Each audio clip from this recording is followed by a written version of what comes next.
안녕하세요. 수미생과 원장, 성형외과 전문의 의학박사 홍종욱입니다. 이번 시간에는 제가 이제 부작용에 대해서 일단 좀 설명을 드리겠습니다. 상담을 가면 이제 부작용 얘기는 잘 안 듣기 때문에 환자들이 인터넷 통해 가지고 이제 뭐 좀 아는 지식 정도로 알고 있는데, 제가 거기에 대해서 좀 자세하게 어떤 부작용이 있는지, 그게 왜 생기는지, 또 어떻게 하면 그걸 해결할 수 있는지, 예방하는 방법, 이런 거에 대해서 좀 설명을 드리겠습니다.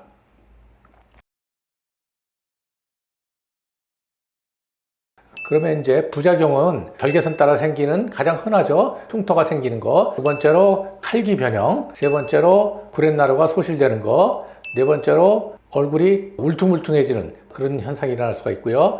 다섯 번째로 얼굴이 넙대대진다든지 어떤 이상하게 눈꼬리가 올라간다든지 하는 얼굴 변형, 그런 게 생길 수가 있고요. 일곱 번째로 이제 혈종이 생긴다든지 이렇게 해서 문제가 생길 수가 있고요. 여덟 번째로 안면신경 마비.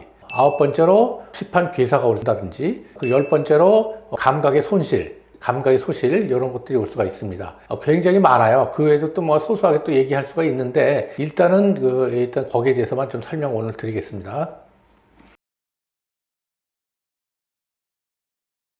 하나하나 좀 천천히 제가 설명을 드릴게요. 흉터는 왜 생기느냐? 칼로 절개했으니까 생길 수밖에 없습니다. 그래서 흉터라는 거는 절개 리프팅을 하면 100% 누구든지 흉터가 있는 거예요. 그러면 그거를 갖다가 그럼 어떻게 해결하느냐? 감쪽같이 없게 할 수는 없고요. 수술은 어떻게 하는 거냐면 머릿속을 절개하든지 해서 눈에 안 보이는 쪽으로 해서 절개선을 이용해서 들어가고, 두 번째로 이제 절개선이 흉터가 안 생기게 하는 그런 방향이 있어요. 거기에 따라서 잘 절개를 하고, 그리고 세 번째로 숨기는 거, 또 봉합을 잘해야 되고, 뭐 이렇게 해서 예방을 할 수가 있습니다. 만약에 생겼다 그러면 뭐 그건 흉터 제거 수술을 하면 되겠죠. 흉터가 막 심하게 생길 때는 뭐 그렇게 크게 걱정할 건 아니에요. 그 이제 흉터 제거 수술하면 처음보다는 많이 좋아집니다. 그 다음에 이제 또 흉터가 생기는 거는 체질적인 문제도 있을 수가 있어요. 켈로이드 체질이라든지 흉터가 좀 많이 생기는 체질, 뭐 이런 경우는, 또 염증이 생긴다든지 아니면은 혈액순이 안 좋거나 뭐 이런 경우에 이제 흉터가 많이 생길 수가 있겠죠. 그런 경우는 이제 혈액순이 안 좋으면 혈액순을 좀 개선시키는 방법을 쓴다든지, 아니면 체질이 뭐 켈로이드 체질이다 그러면 그건 수술하면 안 되겠죠. 그 다음에 뭐 염증이라든지 뭐 이런 거는 이제 항생제 치료라든지 잘 소독해서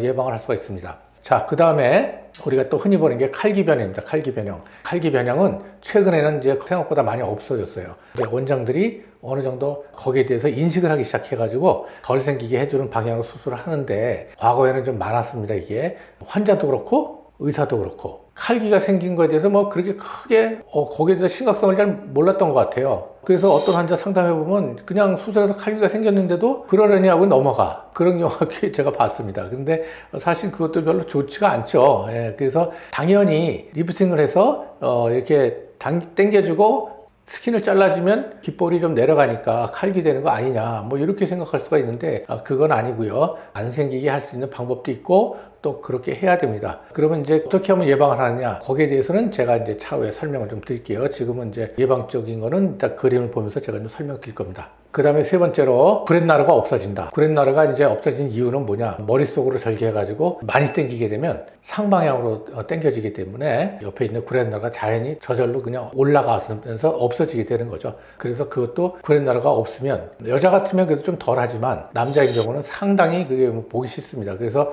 여성분들은 만약 구렛나루가 없어졌다 했을 때는 본인이 이렇게 올린 머리를 못 하시는 분도 있더라고요. 그래서 머리카락을 그냥 길게 내리고 다니는데, 그런 것도 이제 예방하는 방법이 있습니다. 구렛나루가 없어지면 어떻게 고치느냐? 그건 굉장히 어려운 얘기예요. 그건 제가 자세하게 설명이 힘들고요. 예방하는 거는 조금 이따가 그림 보면서 어떻게 하면 예방이 되는지 이제 설명을 드리겠습니다. 그 다음에 얼굴이 좀 이렇게 울퉁불퉁해진다. 울퉁불퉁하는 거는 수술 후에는 당연히 생기는 거예요. 왜냐하면 부기도 서로 다르게 빠지고, 그 다음에 안에서 절개를 해서 박리를 했기 때문에 아무는 과정 속에서 흉살이 생기는 겁니다. 그리고 피가 고이면 딱딱하게 굳으면서 또 울퉁불퉁해질 수가 있고요. 뭐 이래서 그거는 일종의 치유 과정 중에 하나인데, 그러나 이게 좀 너무 오래 가면 본인한테 굉장히 스트레스죠. 그거를 어떻게 하면 예방을 하는지, 또 어떻게 하면 생겼을 때 그걸 갖다가 빨리 좋게 해주는지, 거기에 대해서 또 이제 설명을 좀 드리겠습니다.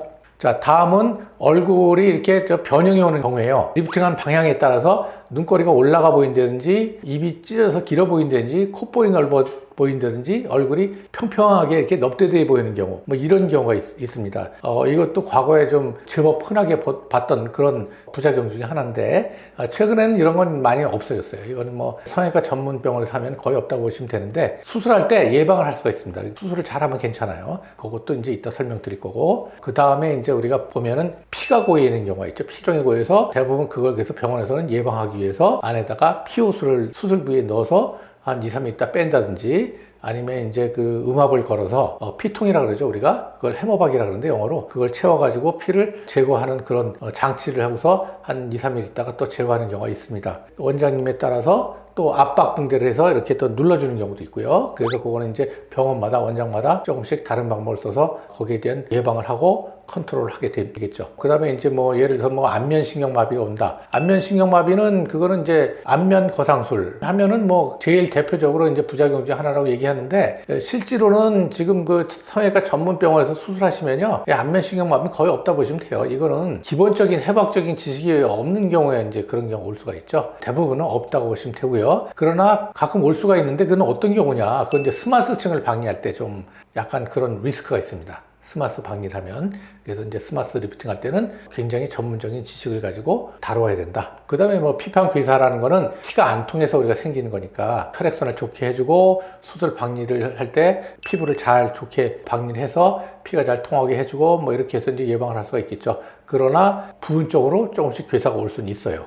대부분이 만약 조금 오더라도 완전히 토탈로 피판괴사가 오는 경우는 거의 없습니다. 그래서 병원에서 원장 얘기를 잘 듣고 거기에 대한 맞춰서 거기 적절하게 치료를 잘 해주면 생각보다 얼굴 쪽은 혈액순환이 좋고 하기 때문에 피판괴사가 좀 오더라도 후유증이 이렇게 생각보다 아주 심각하게 잘 안 남는 경우가 대부분이에요. 그런데 이제 처치를 잘못하면 이게 문제가 되죠. 생기더라도 잘 처치를 받고 이렇게 하면은 생각보다 이제 심각하게 이렇게 후유증이 남지는 않습니다. 그 외에는 무슨 뭐 감각신경이 떨어진다. 이건 일시적인 현상이에요. 큰 감각신경이 하나 있는데 그런 거를 완전히 절단하면은 뭐 완전히 없어지겠죠. 그렇지만은 거의 99.9%가 감각신경은 잘 안 건드리게 되고, 또 마찬가지입니다. 뭐 전문적인 병원에서 하면은 영구적인 감각 손실은 거의 없고요. 원래 수술을 하면 감각 손실은 당연히 처음엔 오는 겁니다. 일시적인 현상으로. 왜냐하면 피판 방리를 했기 때문에 감각신경이 다 절단돼서 이렇게 수술이 들어가겠죠. 처음에 없다가 다시 복원하면서 감각이 다시